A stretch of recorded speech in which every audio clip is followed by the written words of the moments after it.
Hello, my name is Fiona and today I am going to show you how to make one of these crocheted shopping bags. They are made from the double crochet stitch, which makes the top and the handle, so I've already made a video of how to do the double crochet stitch, and then the body of the bag is made from treble crochet stitches, and again there's a separate video if you would like to learn how to do the treble crochet stitch. So in this video I'm just going to show you the different steps to construct the bag, and there is a PDF that you can look at as well with written instructions that gives you the number of rows in each part of the bag. But it's quite a simple little project. They're good for gifts. I've given quite a few of them away to family and friends, and they take just over one ball of yarn. I normally use a cotton yarn for them, but you could make them out of any yarn you have that you're comfortable crocheting with. So we'll get started on showing you how to do these.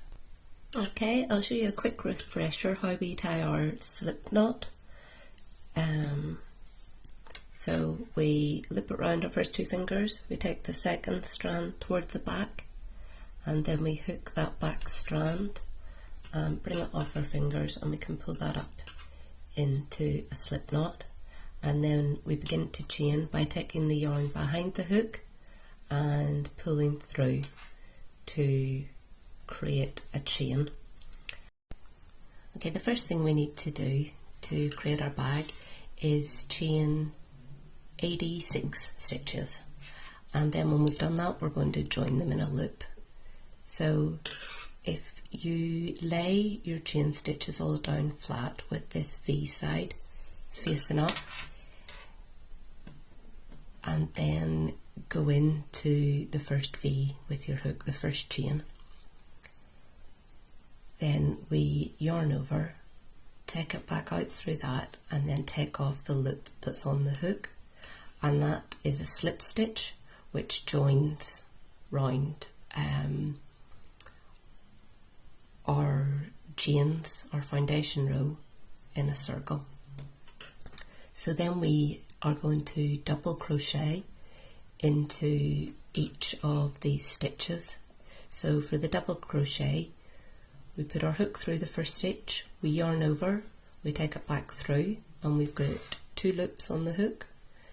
We yarn over and we pull through both of those, and then just into the next stitch, again yarn over, pull it back through, yarn over, and take off both loops, and we're just going to continue all around this circle to create our first row.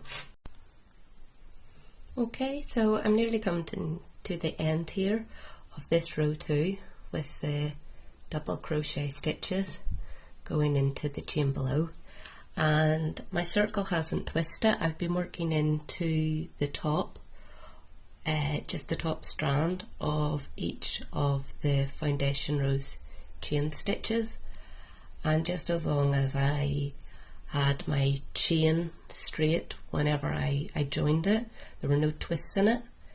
And then if I keep on doing my double crochets into the same part of each of the stitches, then that is a way to stop it twisting. So you see, I'm back now, or I'm back at the beginning, ready to start row 3, and that will go into the double crochet stitch in the row below.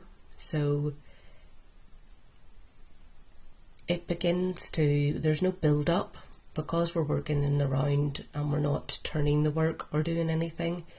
It begins to get a bit confusing as we go on as to where a row begins and ends. So I am just going to place a safety pin marker back at my last double crochet in row 2, and then this is the beginning of row 3, and then as I come round I'll just move that marker each time, because row 3 and row 4 are both going to be in the same double crochet until we begin to separate in row 5. the handles from the bag. So this is the beginning of my 5th row. So we do 13 double crochets and then we do 11 chain stitches and we join it back in with another double crochet. But firstly we skip from the row below, we skip 17 stitches.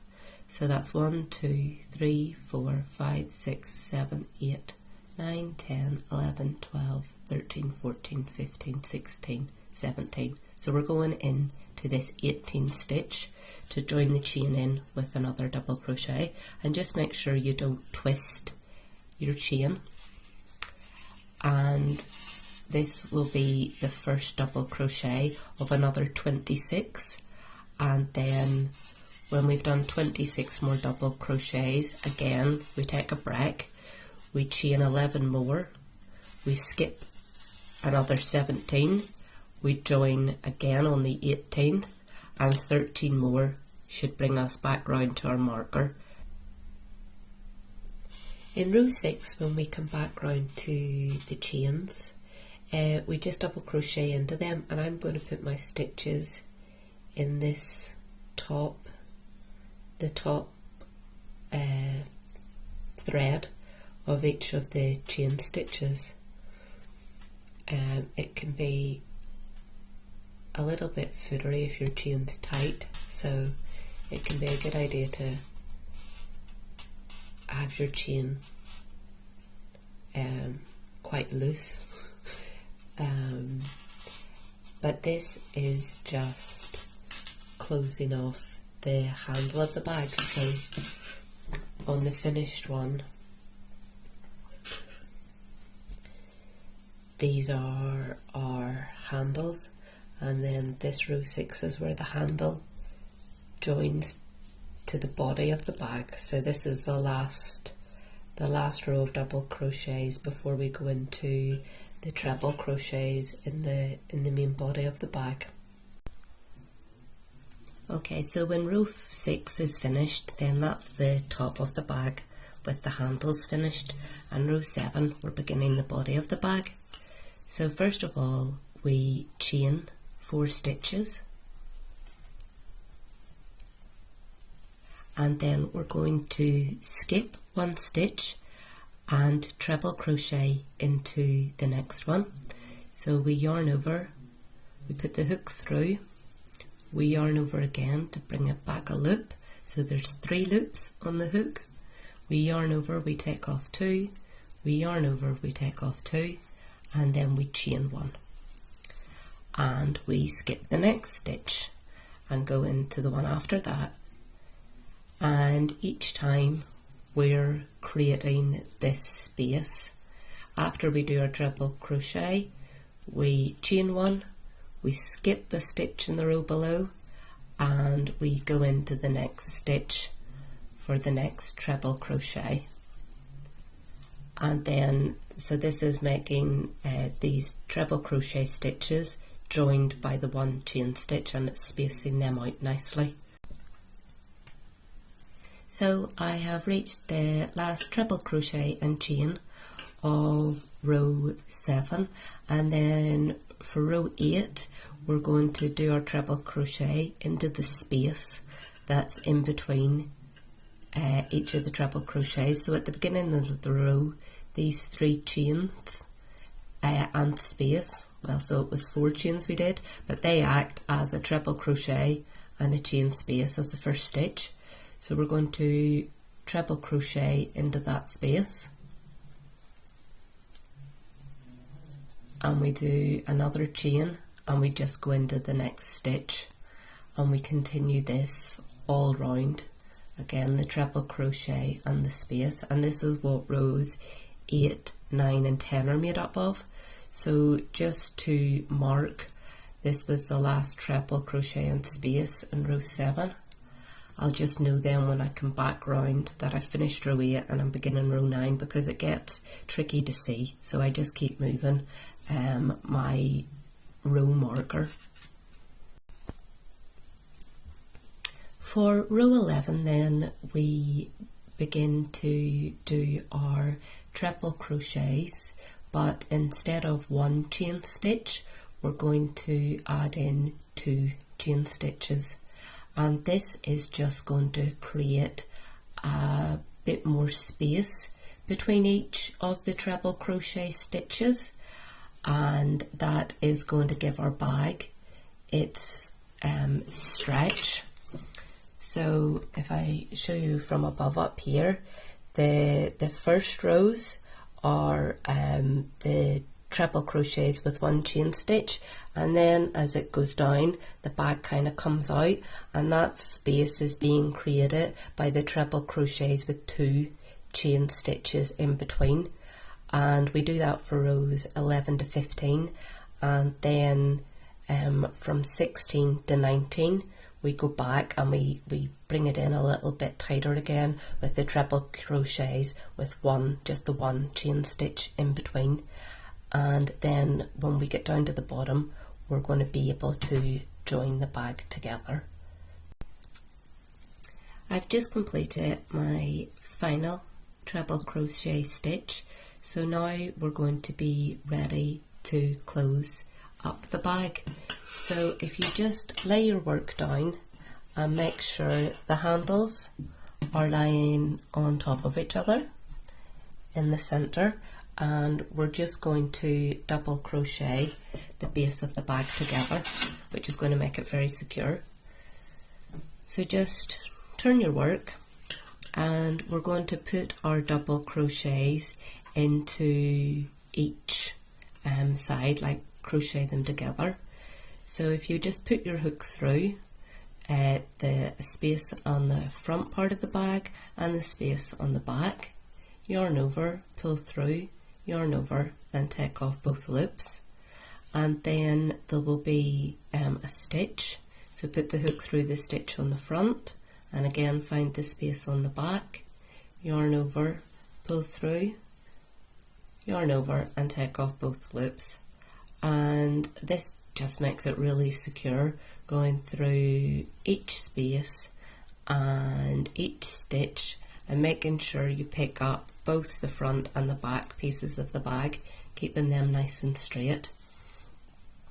And you're going to end up with this ridge running along, closing the bottom of the bag. When you complete your last double crochet then, to finish closing off the bottom of the bag, if we just cut off the end of the yarn, wrap it round the hook and pull it right through, this just creates a knot to tie off at the end of your work. But to just make sure that the work doesn't unravel, I just like to weave in the ends. So I'm just using here a plastic yarn needle, and if you just go through your work, like in and out through the stitches, just to sew in and tidy away that final end of yarn, that will just mean that, you know, your work will be very secure and won't unravel. So you can do that, keep doing that through until that's weaved into the end. And then that is that's the bag project complete. As long as all your top, any ends, if you tied on more wool or anything, everything's weaved in. That's you done. So I hope you have enjoyed trying out this shopping bag project. Thank you for watching my video.